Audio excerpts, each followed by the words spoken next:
ETV ప్రేక్షకులకి నమస్కారం. శుభమస్తు కార్యక్రమానికి స్వాగతం. ఈనాడు శుభమస్తు కార్యక్రమంలోని గ్రహ పలమంశంలో గ్రహాల యొక్క స్థితిగతులు, వాటి యొక్క శుభాశుభ ఫలితాల గురించి పరిశీలిద్దాం. అలాగే ఈరోజు ద్వాదశ రాశుల వారికి అదృష్ట సంఖ్య, అదృష్ట వర్ణం, ప్రతికూల గ్రహాల దోష నివృత్తికే ఎటువంటి పరిహారాలు పాటించాలి అనేటువంటి విషయాలు తెలుసుకుందాం. ఈరోజు హిందూవారం లేదా సోమవారం చంద్రుడి యొక్క పరిపాలన పూర్తిగా ఉంటుంది. శివప్రీతికరమైనటువంటి రోజు. నర్మదా బాణలింగాలు ఏ రకంగా పూజించాలి, ఎటువంటి నియమాలు పాటించాలి అనేటువంటి విశేషాన్ని శ్రేయస్వంశంలో తెలుసుకుందాం. ముందుగా నేటి పంచాంగ వివరాలు. శ్రీ క్రోధినామ సంవత్సరం, ఉత్తరాయణం, గ్రీష్మ ఋతువు, ఆషాఢమాసం, శుక్లపక్షం. ఈరోజు తిథి శుద్ధ తదియ, తెల్లవారుజామున 5 గంటల 20 నిమిషాల వరకు. నక్షత్రం పుష్యమి, ఉదయం 6 గంటల 6 నిమిషాల వరకు. అనంతరం నక్షత్రం ఆశ్లేష. రాహుకాలం ఉదయం 7 గంటల 30 నిమిషాల నుంచి 9 గంటల వరకు. ఇప్పుడు గ్రహాల యొక్క స్థితిగతులు పరిశీలిద్దాం. బృహస్పతి సంచారం వృషభ క్షేత్రంలో, రవి సంచారం మిథున క్షేత్రంలో, బుధ శుక్రుల సంచారం కర్కాటక క్షేత్రంలో, కేతు సంచారం కన్యా క్షేత్రంలో, శని సంచారం కుంభక్షేత్రంలో, రాహు సంచారం మీన క్షేత్రంలో, కుజ సంచారం మేష క్షేత్రంలో. ఇది రోజున్నటువంటి గ్రహస్థితి. దీని ఆధారంగా ద్వాదశ రాశుల వారికి ఏర్పడేటువంటి శుభాశుభ ఫలితాలు సూచనప్రాయంగా గోచారపరంగా తెలుసుకుందాం. ముందుగా మేషరాశి.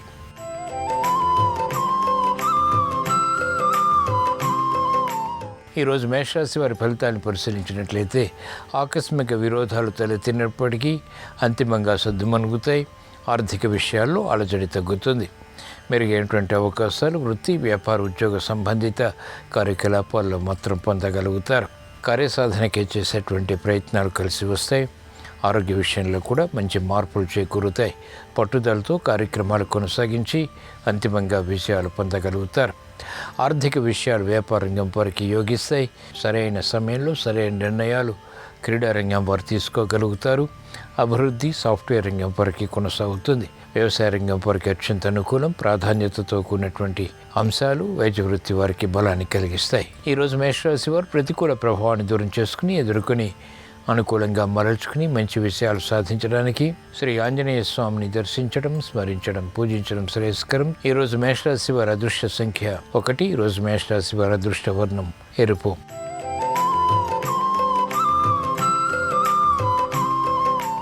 ఈరోజు వృషభ రాశి వారి ఫలితాన్ని పరిశీలించినట్లయితే అనుకూల పరిస్థితులు ఆర్థికంగా క్రమక్రమంగా పెరుగుతాయి.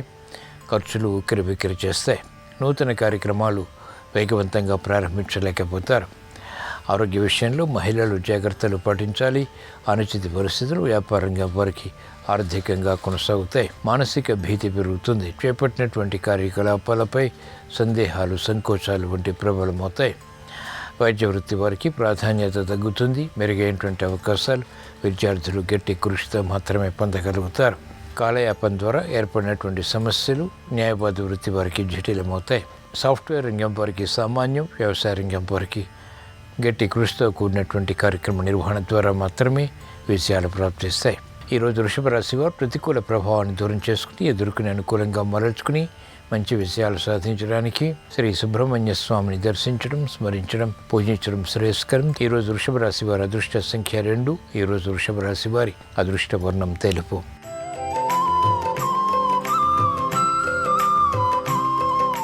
ఈరోజు మిథున రాశి వారి ఫలితాన్ని పరిశీలించినట్లయితే సంభాషణల ద్వారా ఇతరులను ఆకట్టుకోగలుగుతారు. ఆరోగ్య విషయంలో చిరు సమస్యలు ఉంటాయి. చేపట్టినటువంటి కార్యకలాపాలు పదే పదే చేయవలసి వస్తుంది. వ్యయం పెరుగుతుంది, ఆదాయం తగ్గుతుంది. మెరుగైనటువంటి అవకాశాలు గట్టి పట్టుదలతో కూడిన కార్యక్రమ నిర్వహణ ద్వారా మాత్రమే లభిస్తాయి. విద్యార్థులకి క్రమశిక్షణ తప్పనిసరి. వ్యాపార రంగం వారికి ఆర్థిక రక్షణ, ఆరోగ్య రక్షణ తప్పనిసరి. మంచి అవకాశాలు మహిళలు సద్వినియోగపరచుకోలేకపోతారు. విదేశీ ప్రయాణాలు మాత్రం ఉపకరిస్తాయి. వ్యాపార రంగం వారికి అనిశ్చితి ఉంటుంది. వైద్య వృత్తి వారికి పునఃప్రయత్నాలు లభిస్తాయి. న్యాయవాద వృత్తి వారికి ఆశాజనకమైనటువంటి వాతావరణం వృత్తిలో కొనసాగుతుంది. ఈరోజు మిథున రాశి వారు ప్రతికూల ప్రభావాన్ని దూరం చేసుకుని ఎదుర్కొని అనుకూలంగా మరల్చుకుని మంచి విషయాలు సాధించడానికి శ్రీ మహాగణపతిని దర్శించడం, స్మరించడం, పూజించడం శ్రేయస్కరం. ఈరోజు మిథున రాశి వారి అదృష్ట సంఖ్య 5. ఈరోజు మిథున రాశి వారి అదృష్ట వర్ణం ఎరుపు.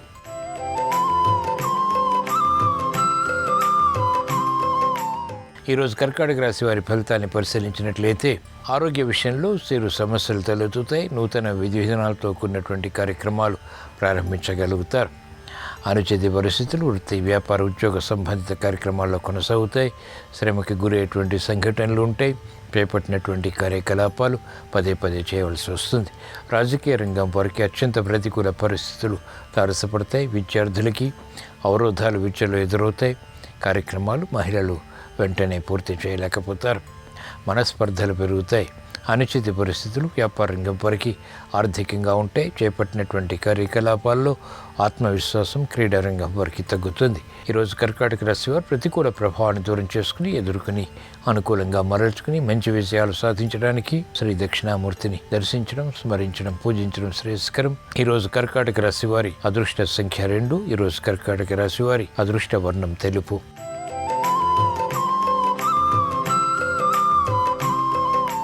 ఈరోజు సింహరాశి వారి ఫలితాన్ని పరిశీలించినట్లయితే ఆర్థిక విషయాలు కొనసాగుతాయి.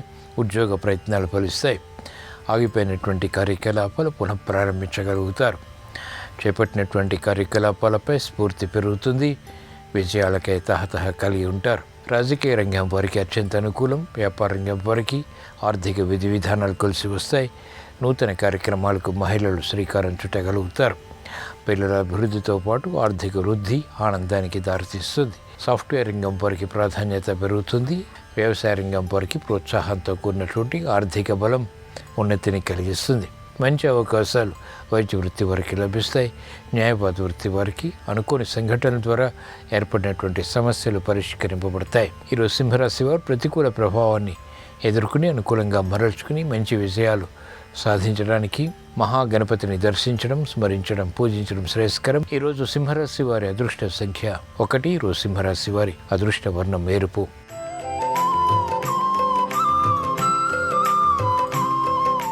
ఈరోజు కన్యారాశి వారి ఫలితాన్ని పరిశీలించినట్లయితే ఆర్థిక విజయాలు కొనసాగుతాయి.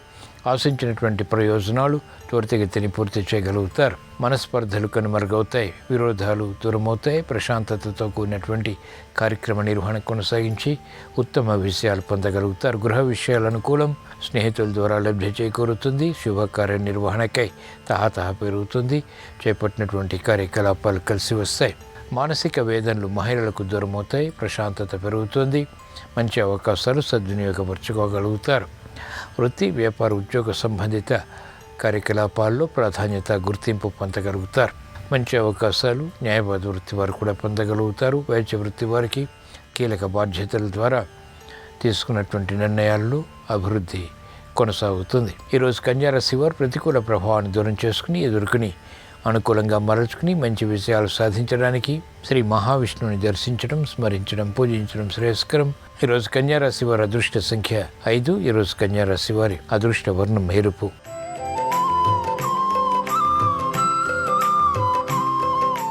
ఈరోజు తులారాశి వారి ఫలితాన్ని పరిశీలించినట్లయితే ఆరోగ్య సమస్యలు ఉన్నప్పటికీ క్రమశిక్షణతో కూడినటువంటి నిర్ణయాల ద్వారా కార్యక్రమాలు కొనసాగించగలుగుతారు. అభివృద్ధి ఆర్థికంగా తగ్గుతుంది. కుటుంబ వ్యవహారాల్లో విమర్శలకి గురయ్యేటువంటి సంఘటనలు లేకపోలేదు.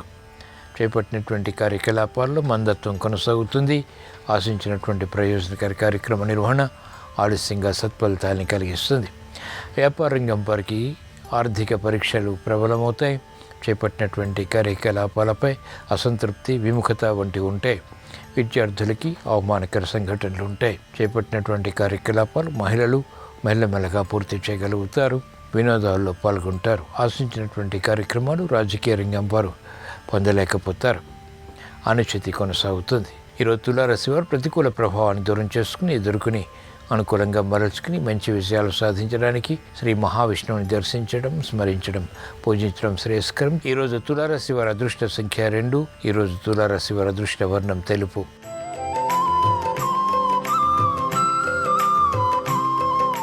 ఈరోజు వృశ్చిక రాశి వారి ఫలితాన్ని పరిశీలించినట్లయితే ఆశాజనకమైనటువంటి వాతావరణం ఆర్థికంగా కొనసాగుతుంది. మిత్రుల ద్వారా లబ్ధి చేకూరుతుంది. బంధువులతో సత్సంబంధాలు కొనసాగుతాయి. అనుచిత పరిస్థితులు అవలీలగా ఎదుర్కోగలుగుతారు. మానసిక ఉల్లాసం పెరుగుతుంది. చేపట్టినటువంటి కార్యకలాపాలు కలిసి వస్తాయి. రాజకీయ రంగం వారికి ప్రాధాన్యత పెరుగుతుంది. వైద్య వృత్తి వారికి గుర్తింపు లభిస్తుంది. న్యాయపాత వృత్తి వారికి గతంలో కొన్న మెరుగైన వాతావరణం ఆర్థికంగా ఫలాన్ని కలిగిస్తుంది. అనుకున్నది ఒకటి, జరిగేది ఒకటి రీతిలో కార్యక్రమాలు కొనసాగించగలుగుతారు. ఈరోజు వృశ్చిక రాశి వారు ప్రతికూల ప్రభావాన్ని దూరం చేసుకుని ఎదుర్కొని అనుకూలంగా మరల్చుకుని మంచి విషయాలు సాధించడానికి శ్రీ దక్షిణామూర్తిని దర్శించడం, స్మరించడం, పూజించడం శ్రేయస్కరం. ఈరోజు వృశ్చిక రాశి వారి అదృష్ట సంఖ్య 9. ఈరోజు వృశ్చిక రాశి వారి అదృష్ట వర్ణం ఎరుపు.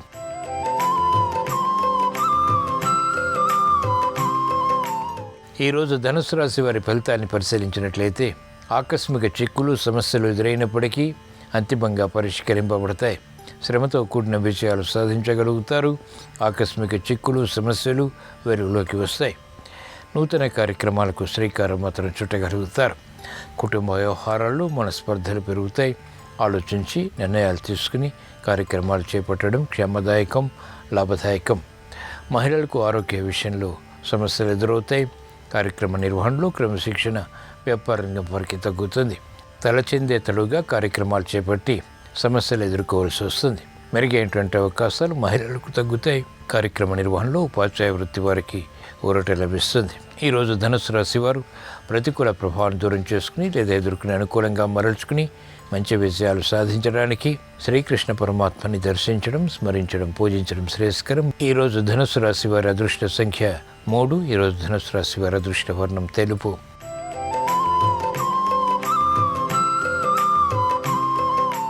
ఈరోజు మకర రాశి వారి ఫలితాన్ని పరిశీలించినట్లయితే ఆర్థిక విషయాల్లో విజయాలు సాధించగలుగుతారు. నూతన ఉత్సాహం పెరుగుతుంది.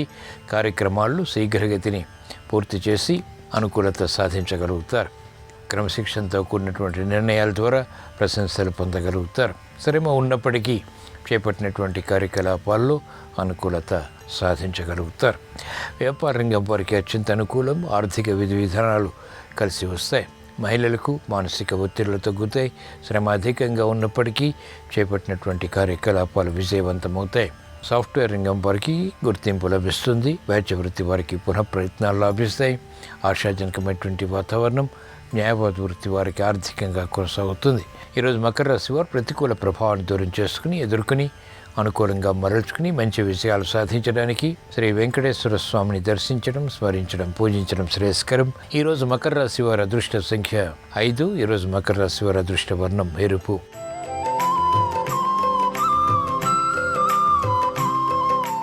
ఈరోజు కుంభరాశి వారి ఫలితాలను పరిశీలించినట్లయితే శ్రమ అధికమవుతుంది. ఆర్థిక విషయాలు వేధిస్తాయి. ఆలోచన సంపత్తి తగ్గుతుంది. మంచి అవకాశాలు సద్వినియోగపరచుకోలేకపోతారు. కార్యక్రమాల్లో వేగం తగ్గుతుంది. వ్యాపార రంగం వారికి నష్టద్రవ్య ప్రాప్తికే చేసేటువంటి ప్రయత్నాలు ప్రతికూలంగా మారుతాయి. అనుకూల పరిస్థితులు ఆర్థికంగా పొందలేకపోతారు. వ్యాపార రంగం వారికి ఇక్కట్లు వృత్తిలో కొనసాగుతాయి.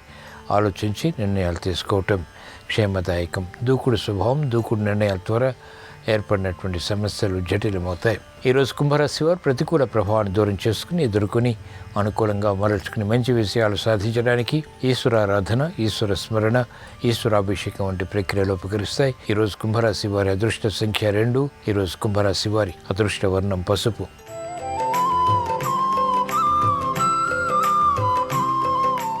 ఈరోజు మీన రాశి వారి ఫలితాన్ని పరిశీలించినట్లయితే ఆర్థిక వ్యవహారాలు వేధిస్తాయి. కార్యక్రమాలు వేగవంతంగా పూర్తి చేయలేకపోతారు. ఉద్యోగ వ్యవహారాల్లో అనిశ్చితి ఉంటుంది. నిర్ణయాలు త్వరితగతిని తీసుకోలేకపోతారు. వ్యాపార ప్రతిబంధకాలు వ్యాపార రంగం వారికి కొనసాగుతాయి. స్థిరమైనటువంటి నిర్ణయాలు మహిళలు తీసుకోలేకపోతారు. పిల్లల విషయంలో అలజడి ఉంటుంది. వృత్తి, వ్యాపార, ఉద్యోగ సంబంధిత కార్యకలాపాల్లో కూడా అలజడి కొనసాగుతుంది. మానసిక ఉల్లాసం వ్యాపార రంగం వారికి తగ్గుతుంది. చేపట్టినటువంటి కార్యకలాపాల్లో ప్రోత్సాహాన్ని క్రమక్రమంగా మాత్రమే పొందగలుగుతారు.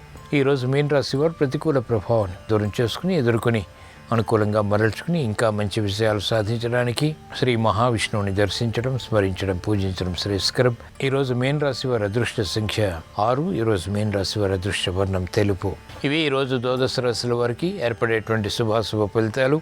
ద్వాదశ రాశుల వారికి మానసిక క్లేశాలు దూరం కావాలని, ప్రశాంత చిత్తంతో కూడినటువంటి విజయాలు సాధించాలని, గృహ విషయాలు అనుకూలించాలని, వృత్తి, వ్యాపార, ఉద్యోగ సంబంధిత కార్యకలాపాల్లో విజయాలు పొందాలని సోమవారం సందర్భంగా ఈశ్వరుని స్మరిస్తూ ప్రార్థిస్తూ స్వస్తి. శ్రీరస్తు శుభమస్తు. ఈశ్వర ఆరాధనలో బాణలింగాల ఆరాధనకు విశేషమైన ప్రాధాన్యత ఉంది. బాణలింగాలు గంగా, యమున, నర్మదా మొదలైన పవిత్ర నదీ తీరాల దగ్గర లభిస్తాయి. ఎక్కువగా బాణలింగాలు నర్మదా నదీ తీరంలో లభిస్తాయి. అందువల్ల వీటిని నర్మదా బాణలింగాలు అనే పేరుతో పిలుస్తారు. బాణాసురుడు అనేటటువంటి రాక్షసుడికి పరమేశ్వరుడు తన బాణలింగాన్ని ప్రసాదించాడు. శివుని యొక్క వాస్తవ రూపమే బాణలింగం. బాణలింగాలు తెల్లగా ఉంటాయి. అటువంటి బాణలింగాలను రుద్రలింగాలు అంటారు. కొన్ని బాణలింగాలు ముదురు ఎరుపు, తెలుపు, పసుపు రంగుల్లో కూడా లభిస్తాయి. బాణలింగాలు స్వయంభూలింగాలు. యాజ్ఞవల్క సంహిత ప్రకారం బాణలింగాలు వాటంతటవే లింగ రూపంలో కనిపిస్తాయి.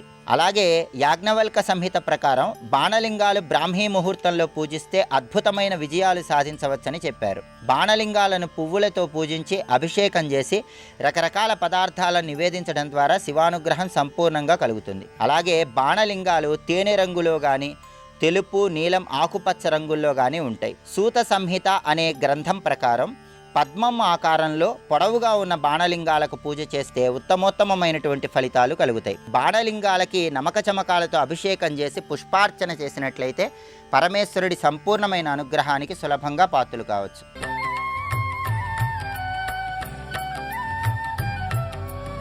గురుర్బ్రహ్మా గురుర్విష్ణుః గురుర్దేవో మహేశ్వరః గురు సాక్షాత్ పరం బ్రహ్మ తస్మై శ్రీ గురవే నమః. నిన్న మొగ్గ, ఇవాళ పువ్వు. పువ్వులో సువాసన, పువ్వు పిందె, పిందె కాయ, కాయ పండు, పండయ్యాక ముచికిని విడిచిపెడుతోంది. వసంత ఋతువు వస్తే ఎవరు చెప్పారని మామిడి చెట్టు చిగర్చి కాయలు కాస్తోంది. ఎవరు చెప్పారని వసంత ఋతువు ప్రారంభంలో వేప చెట్టు పువ్వు పూస్తోంది. ఎవరు చెప్పారని పక్కనే ఉన్న కుంకుడు చెట్టు కుంకుడుకాయ కాసి చేదుకాయలు ఇస్తే పక్కన ఉన్నటువంటి మామిడి పండు తీయగా ఉంటుంది. ఎవరి శాసనానికి ఎటువంటి ప్రాణి కడుపున అటువంటి ప్రాణులే పుడుతున్నాయి.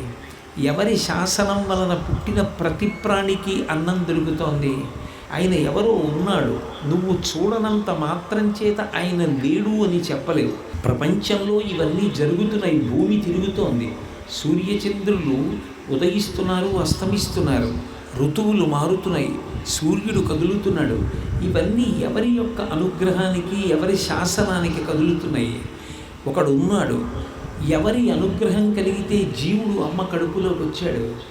ఎవరు చర్మము, రక్తము, మాంసము, కొవ్వు, అస్థి, శుక్ల, మేధ అనబడేటటువంటి 7 పొరలతో ఈ శరీరాన్ని తయారు చేశాడు. ఎవరు అమ్మ నాభితో దీనికి సంబంధం పెట్టి ఇది పోషింపబడి లోపల పెరిగేటట్టు చేశాడు. ఎవరు అమ్మ కడుపులోంచి ఈ శరీరం బయటికి వచ్చేటట్టు ప్రసూతి వాయువై బయటికి తోసేశాడు. ఎవరు బయటికి వచ్చిన తర్వాత ఈ శరీరం పెరిగేటట్టుగా చేశారు. ఎవరి శాసనానికి ఒకనాడు 1,000,000 మంది వైద్యులు కూడి వచ్చిన కానీ మరణమయ్యేది వ్యాధి మాన్పలేరు. 1,000,000 మంది వైద్యులు పక్కన నిలబడిన ఈశ్వరుడు ఆ శరీరం పడిపోవాలి అని నిర్ణయం చేస్తే ఇక ఆ శరీరము నిలబడదు. నీ కంటికి కనపడనంత మాత్రం చేత వ్యక్తి లేడు అని చెప్పడం సాధ్యం కాదు. చేసిన వాళ్ళందరూ నీకు కనపడిన వాళ్ళు కాదు. కానీ నీకు కనపడకుండా ఎన్నో ఉపకారములను చేస్తున్న వాళ్ళు ఉన్నారు. కాబట్టి భగవంతుడన్నవాడు ఉన్నాడు. కాబట్టి భగవంతుని యొక్క భక్తిని పొంది ఉండి ఆయన చెప్పినట్టుగా బ్రతకడం గొప్ప అని మనలో పూర్వం లేనటువంటి భక్తిని ఆయన సృష్టిస్తాడు. ఈశ్వరుని వైపు ఆభిముఖ్యం కల్పిస్తాడు. అందుకే గురువు ఎప్పుడు మాట్లాడినా ఆ మాట్లాడినటువంటి మాటలన్నీ కూడా మనిషి యొక్క మనసుని మారుస్తాయి, జీవితం యొక్క గతిని తిప్పుతాయి, తిప్పి భగవంతుని వైపుకి తిప్పుతాయి. సాయిబాబా గారి జీవిత చరిత్ర చదువుతున్నప్పుడు వారు చెప్పినటువంటి మాటలు ఎప్పుడు మాట్లాడినా భగవంతుని వైపుకి మనం భక్తి పొంది ఉండేటట్టుగా చెప్తూ ఉంటారు. అది గురువు యొక్క గొప్పతనం. అది కూడా ఏ స్థాయిలో ఉన్న వాళ్ళకైనా సరే వాళ్ళకి అర్థమయ్యేటట్టుగా, వాళ్ళు భగవద్భక్తిని పొందేటట్టుగా మాట్లాడతారు. అలా మాట్లాడి పుట్టుకతో లేని భక్తిని తన వాక్కుల చేత కల్పించి భగవంతుని వైపుకి నడిపిస్తాడు. కాబట్టి గురువు సృష్టికర్త. అందుకని గురు బ్రహ్మ. బ్రహ్మగారిని కంటితో చూడలేం, కానీ మనకి భక్తిని జ్ఞానాన్ని తన బోధ చేత కల్పించేటటువంటి గురువే ఈ భూమి మీద నడిచి వెడుతున్నటువంటి చతుర్ముఖ బ్రహ్మ సృష్టికర్త. ఆ బ్రహ్మగారు కాలంలో పడిపోయే శరీరాన్ని ఇస్తాడు. గురువు కాలమునందు చెదిరిపోయినటువంటి భక్తినిచ్చి ఇక మళ్ళీ శరీరముతో రావలసిన అవసరం లేకుండా భగవంతుని వైపుకి కదుపుతాడు. అందుకే గురు బ్రహ్మ, గురు విష్ణువు. విష్ణువు స్థితికర్త. విష్ణువు లోకములను కాపాడుతుంటారు. ఇప్పుడిప్పుడు ఏ ఆపద వచ్చినా రక్షణ చేస్తూ ఉంటారు. రక్షణ ఎవరు చేస్తూ ఉంటారో ఆయనను స్థితికర్త అని పిలుస్తారు. స్థితికర్త అయినటువంటి విష్ణువు లోకములను ఎలా కాపాడుతూ ఉంటారో గురువు కూడా ఆ భక్తి చెదిరిపోకుండా కాపాడుతూ ఉంటాడు. ఎందుకనంటే భక్తికి కూడా ఉత్థాన పతనములు ఉంటాయి. ఏదో ఆపద వచ్చిందనుకోండి, ఇంత చేశాను, ఇంత నమ్మాను, నాకు భగవంతుడు ఏమి ఇచ్చాడు, నేను ఎందుకు భగవంతుడిని ఆరాధన చెయ్యాలి అని భక్తి విడిచిపెట్టేసే ప్రయత్నం చేస్తారు. ఒక్కొక్కసారి ఒక్కొక్క కోరిక తీరలేదనుకోండి, భగవంతుడిని విడిచిపెడతారు. పరమ భాగవతోత్తముడైనటువంటి అక్రూరుడు కూడా భక్తిలో అటువంటి వైకలభ్యములకు ఒకప్పుడు గురయ్యాడు. సత్యభామని తనకిచ్చి పెళ్లి చెయ్యలేదన్న కోపంతో ఒకప్పుడు సత్యభామ యొక్క తండ్రి గారైనటువంటి సత్రాజిత్తుని చంపినటువంటి ముగ్గురులో అక్రూరుడు కూడా ఉన్నాడు. భక్తి యందు ఉద్ధాన పతనములు ఉంటాయి. ఆ శమంతకమణిని తీసుకుని కృష్ణ భగవానుడు వచ్చే లోపల కాశీపట్టణానికి వెళ్ళిపోయాడు. కానీ తర్వాత మళ్ళీ విశేషమైన భక్తిని పొంది అదే కృష్ణ పరమాత్మ చేత ఆదరింపబడి వెనక్కి తీసుకురాబడ్డాడు.